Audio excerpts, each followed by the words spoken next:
Okay, part 3 here on the foliar video. Dad, let's just dig in a little bit here on corn, soybeans, cotton, those type things. Right. Those are now we work with tobacco growers. Got a big tobacco grower in Kentucky. We make them several thousand gallon of foliar mix every year. Let's just talk about soybeans. Dad and I were having this conversation just a few minutes ago. Soybeans are behind in the growth stage right now because of drought conditions. We've finally gotten this rain. We had about an inch and a quarter here in the last few days. Hopefully in the next 2 or 3 days, get some more rain, but it's been really cloudy and overcast. So hopefully the ground's holding what moisture we've had. So this is a crucial time for soybeans. As Dad was saying a few minutes ago in the previous video, we can take the urea, put a splash of P&K with it, and make an 18-3-3. That's actually, we can make it like an 18-4-4. We can make a 20-3-3. We've done that. Dad and I were talking a few minutes ago about these soybeans. They're now going to need to capture the long growing days of the season to make their yield potential, and we've got to catch them up. So at this time, if you want to start foliar feeding soybeans in that stage right now, something like the 20-3-3, an 18-4-4, we usually hit those products with 1 to 2% sulfur. And that's one thing in soybeans that's not talked about enough. More and more people are finding these soybeans to be sulfur deficient. More scouts are finding a deficiency in sulfur due to the lack of the sulfur in the atmosphere, and it's very hard to build in the soil. But we usually put 1 to 2% sulfur in all of our foliar plant foods. So that's a stage right now. If you've got some soybeans, hey, we just need to catch them up. We need to get them to a point. We've probably lost 2 weeks realistically in this growing season. All these crops here were planted a month and a half early, but they're 2 weeks behind because of the drought and this type of growing season we've had. So those urea-based products like the 18-4-4 and 20-3-3, and we'd put the combo mix with those. Even though soybeans, as young as they are, they may not be nutrient deficient, but that plant has not taken those nutrients up due to the growing season we've had. So those are products, and again, a 1 gallon rate of those products will really turn those soybeans around, give you probably 6 to 10 days lively in that plant. That 2 gallon rate is going to put you back up in that 10 to 14, 15 days live in the plant, keeping it growing. You can do those products. At 2 gallon there, again, a bushel of soybeans gets you a good program put on those beans at this stage. We like to see if the growing season is good. And again, we've said this in previous videos, if the growing season is unfavorable or you're in a situation where we don't feel like we can get you a product that will help you, we're going to tell you. We're not here to sell you a product just so we get the business. We want to see a product go on your farm that helps you accomplish what you're realistically trying to accomplish. Once the stage we like in soybeans is when we start seeing those first purple blooms. Over the years, we've taken a 5-16-16, putting 2% sulfur with it, some sugar, our combo mix. That product at a 2 gallon rate, there again, you're going to be roughly a bushel and a half of soybeans on a 2 gallon rate. We've seen that put that 6 to 12 bushel increase on soybeans. That timing stage is really good. At those first purple blooms, you're starting to enter that reproductive stage. You've got a higher demand for boron. We can add all of our chelated micronutrients we keep in bulk here. So the combo mix is the go-to, but it's not the only option we have. We keep all the secondaries and minors here in bulk. We can mix that right into a product in whatever amount you need. So that's not a problem. But that purple bloom stage is where we like that 5-16-16 with 2% sulfur in the combo mix. Again, that's not the only option we have. It's just kind of a good blend. As those soybeans begin to progress closer to that fungicide stage, as Dad mentioned earlier, our products mix well with fungicides and herbicides. you're going over that plant anyway for that fungicide. That's a really good timing process.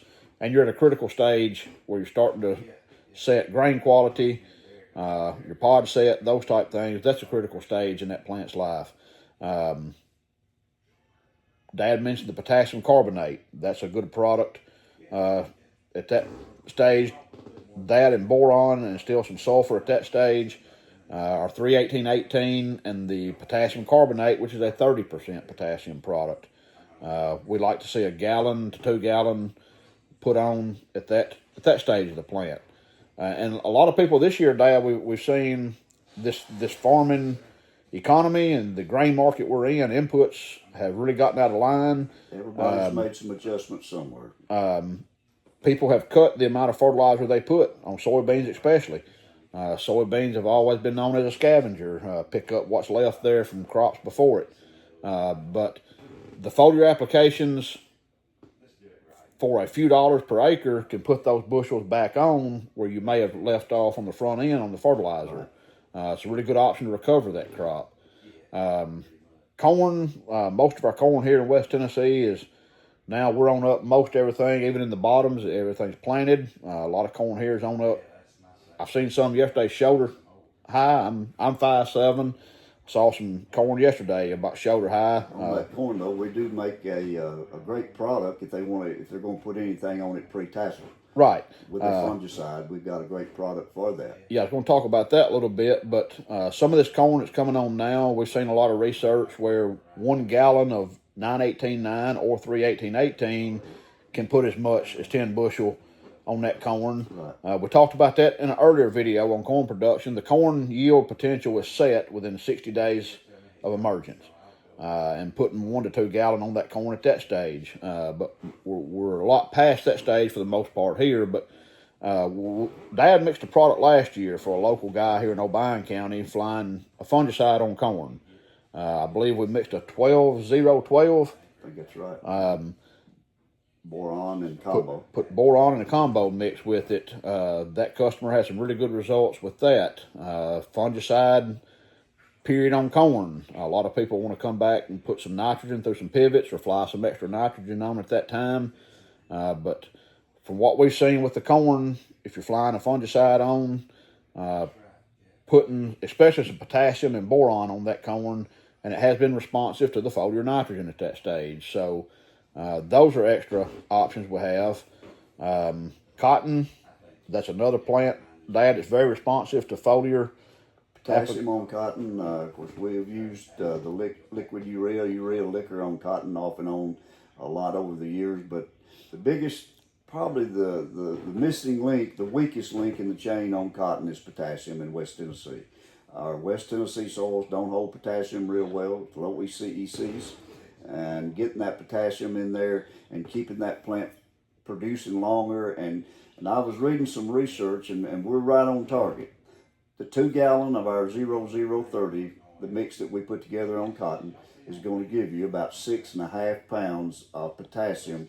And all the research out of Arizona and Texas that I have made my mixes by and have followed that work, that's what they say. It's going to take 6 pounds of potassium to get the kick that you're really looking for. And you know, it's not the amount of the nutrient, but it's the absorption rate of that nutrient that is so high in that foliar. But we've had really good luck on cotton. We can keep that plant, when it gets to that high potassium use point, keep that plant going. When that leaf breaks down, when the potassium begins to leave that plant to fill that bowl, then that plant is going to break down and cut out. And if we can keep that plant going for 6 to 7 more days, it's packing the lint in every day. And then it can make a 250 pound difference in the lint in that yield if we can keep it going that many more days. And that's very obtainable and doable by adding the extra potassium in there. But that is what we see. You know, a lot of times we see potassium deficiency in cotton that's showing high potassium in the soil. And there again, that potassium in that root zone is not being replenished quick enough on a daily basis to keep that plant operating at high capacity. And that's just simple. It's just simple, high quality nutrients put on the plant at the right time, John. There's no big secret to it. It's just having the quality, the nutrients that are absorbable and usable, and putting enough of those products on at the right time. And one of the cotton success stories, we had a customer in Elora, Tennessee, several years ago. We were mixing him, I think it was a 4-8-22 with some sulfur and boron. He was trying to accomplish a 3-gallon rate based on multiple applications. He was putting half to 3/4 of a gallon per acre over multiple applications, shooting for a 3-gallon rate. That year, when he ginned the cotton, I believe the cotton ginned at 46%, and he got a 3-cent premium. And he told us he was the only man at that gin that got a premium On fiber quality. for the fiber quality on the cotton. Very similar situation. Brent Griggs here at Kenton, Tennessee. We made a video with Brent a couple years ago, last year, on some cotton, growing some cotton with him. Brent had a similar situation a couple of years ago where he used some of our potassium products in a foliar application, and everything he foliar fed with the potassium, I believe, did a nickel above loan and gin 43%. So, yeah, we've been able to accomplish several things with several different people in all types of crops. We'd love to help you with your situations.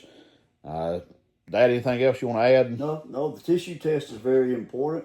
We prefer to have the tissue test, and they can be deceiving at times. Tissue tests that were pulled 2 or 3 weeks ago during the dry weather stress may not have given a real picture of what's going on in that plant today. So you have to take that into consideration. But sometimes you may have a certain micronutrient deficiency that is very fixable just by $1 or $2 per acre that can really enhance yield. We are so deficient in West Tennessee in all of our micronutrients. Really, we learned something a few years ago with an alfalfa test with the University of Georgia. We had a customer local here that was growing. The University of Georgia developed an alfalfa to be grown in companion with hybrid Bermuda grass. And you interseeded the alfalfa into the Bermuda, and they coexisted together. And now you've raised Bermuda hay to dairy quality hay. And we had a local dairyman that wanted to do that. I talked with the people at University of Georgia, and they said 3 things have got to happen for this alfalfa to work. Number 1, sulfur, zinc, and molybdenum have got to be high in that plant all the time. Now, we did that, and we had a lot of success with it. And I pulled the tissue test, made the plant food to go on after every cutting, and they couldn't believe we kept those levels that high in the plant. But the thing that I told the boys when we did that, I said, if alfalfa is a legume, and if it's that important in alfalfa, it's just as important in soybeans. And up to that point, we did not have a liquid molybdenum. Since then, we've got a 10% liquid molybdenum. And we make sure the molybdenum in all of our soybean mixes are where they need to be. And it's a matter of, you may not be deficient. You may have a sufficiency level, but that doesn't mean that plant won't be responsive. Right. So keeping those levels up there and keeping that plant generating at a high capacity all the time. And that's so important, keeping those micronutrients in that plant, keeping them up there, not just sufficient, but high where they need to be. I think that gets a lot of our yield bump. A lot of times it's in the micronutrients as well as the plant food. Yep. John Stafford with my dad, Harold Stafford, Circle S Farm Supply, Rutherford, Tennessee. If we can help you, give us a call, 731-665-7488.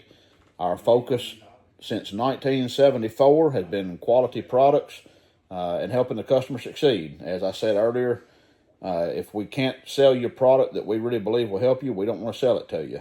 Our goal is to help you succeed on your farm. If we can do anything to help you, let us know.